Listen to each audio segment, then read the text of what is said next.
I'm here with Marty, who just watched Arsenal get through to the next stage of the Champions League by beating Girona away from home 2-1. Now, Marty, it was interesting noting some of your comments during the stream we did. You were slightly underwhelmed, I think it's fair to say. You described the performance as somewhat disjointed. Can you articulate that for the people watching?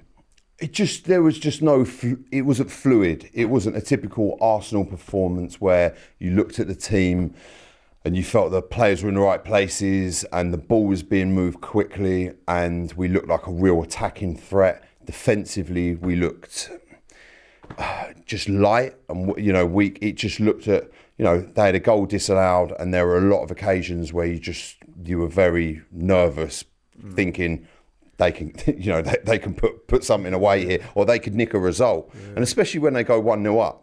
That was a very concerning moment. I think, look, Neto set the tone, I think it was in the first minute and a half when the ball comes to him, he's near the halfway line and the player goes to challenge him and he slides for it. Yeah. And he makes a hash of it. He had time then and put your foot through it or or pass it out. And then, that leads to the goal. And, where he was committed so far up the pitch, albeit Thomas Partey wasn't in the best position, and that's where he's not a right back, is he lets himself get turned.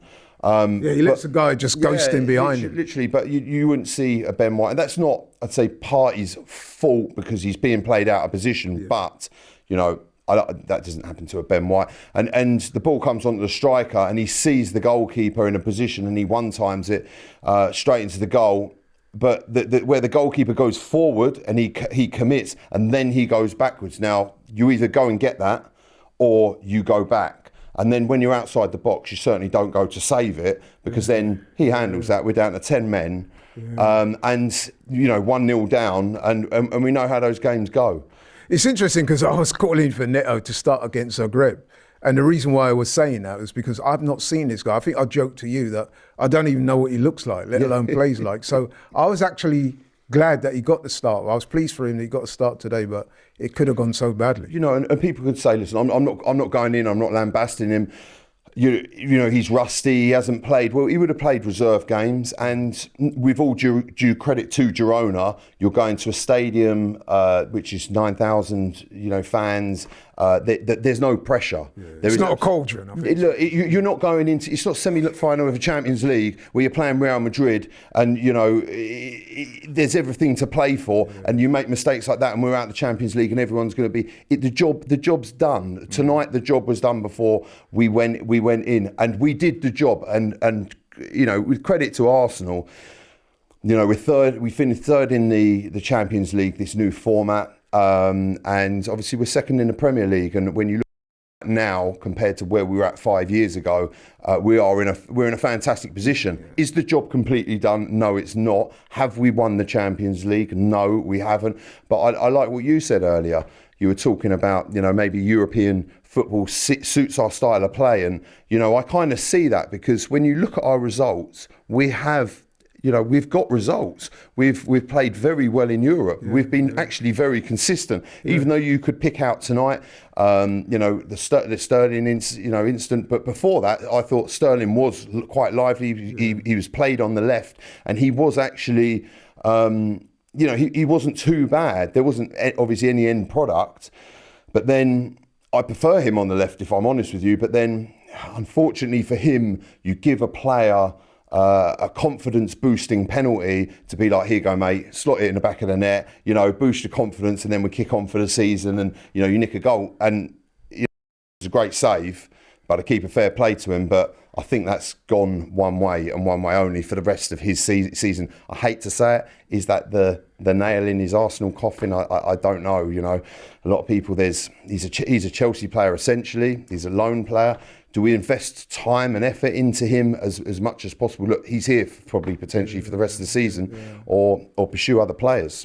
Yeah, he's got, just over 3 months left, but you're right. I mean, today wasn't a good day for him. He did start quite brightly, but as you said, even then, there wasn't much end product.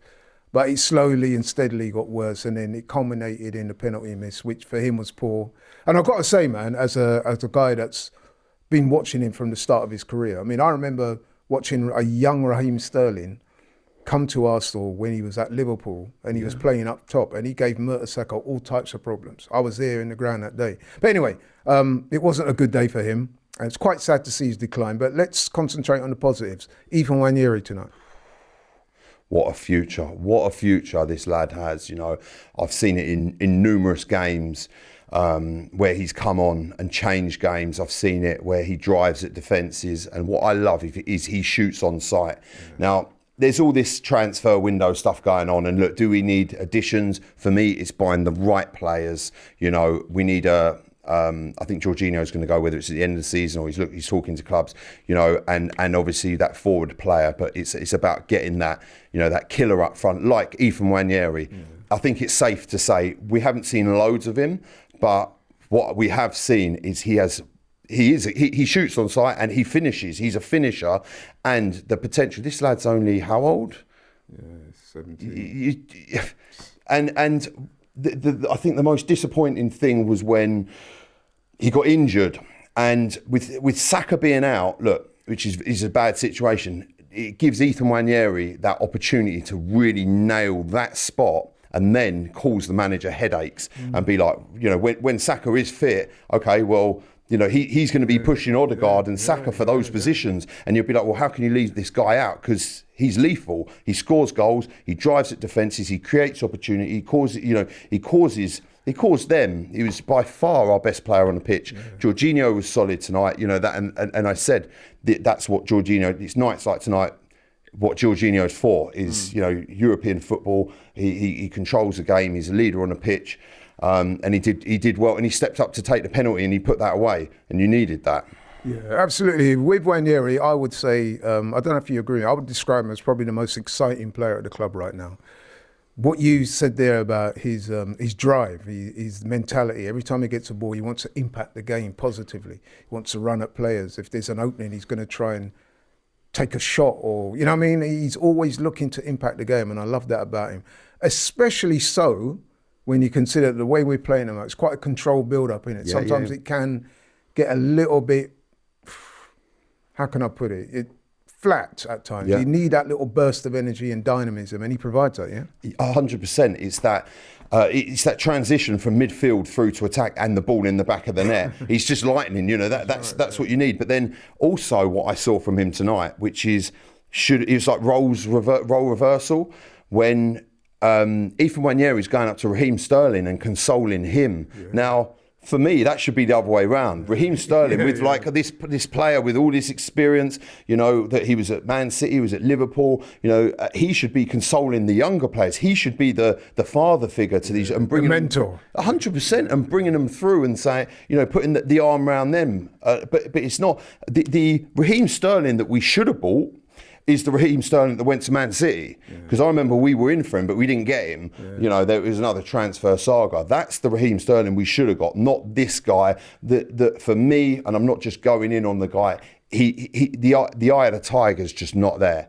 There's just no fight. He's just doesn't, you know, there's just not that bite that you need. No, I think that's a fair and honest assessment. I mean, like I said, it's quite kind of sad for me to see, but we won't dwell on that. Let's look forward to the game on Sunday now, which is now a massive game. Arsenal versus Man City. We're second. We need a point. City are after a Champions League place. I think it's fair to say they're not going to win the title this season. Well, we don't think so, but it's a massive game anyway. And in recent years, City have now become a firm rival of Arsenal. That is going to be a real humdinger. What is your take on that game?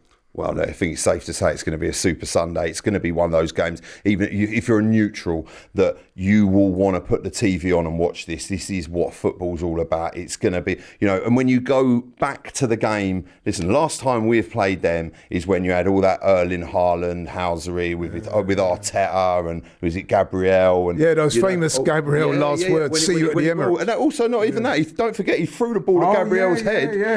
And he pulled, I think he put his shirt over him or something like that. You know, that's some real levels of this is gonna be. I would be very, very surprised if there wasn't goals in this and there wasn't a lot of bite and needle, which makes football exciting. Yeah, man. You know, and So different to tonight, by the way. 100%, but then also you've got to think, look, we've got hopefully, well, I'd imagine we've got Raya in goal. Saliba should be on the pitch, with Timber, and whether he plays Lewis Skelly at left back or he plays Calafiori. That back four for me is a lot stronger to face a Man City side, which you need to. And then, moving forward, the front, I think I'd imagine you start with Trossard, Martinelli and Havertz, and in the middle with Rice, Partey, and Odegaard. And that's how I would expect that game to be set up. But it's going to be, I can't wait. I mean, I had one, obviously, I did have one eye on this. You're playing Girona, the job's done, we wrapped it up. And you're thinking this City game's going to be... Straight away you're thinking... Yeah, and City tonight, they came from behind. Yeah. And there was a time I thought, oh no, do you know what, they're out of the Champions League here. But they're not. But they're not, and their tails are going to be up because like us, they came from a goal down and they won 3-1, so they're going to be in a good place. Listen, man. Listen, we're running out of time, but let me push you for a scoreline on Sunday. 3-1 Arsenal. Well, I hope you're right. So do I. You normally are. So. I know, sometimes. Thank you for having me. Really appreciate it, mate. Cheers, mate. Thank you. Cheers.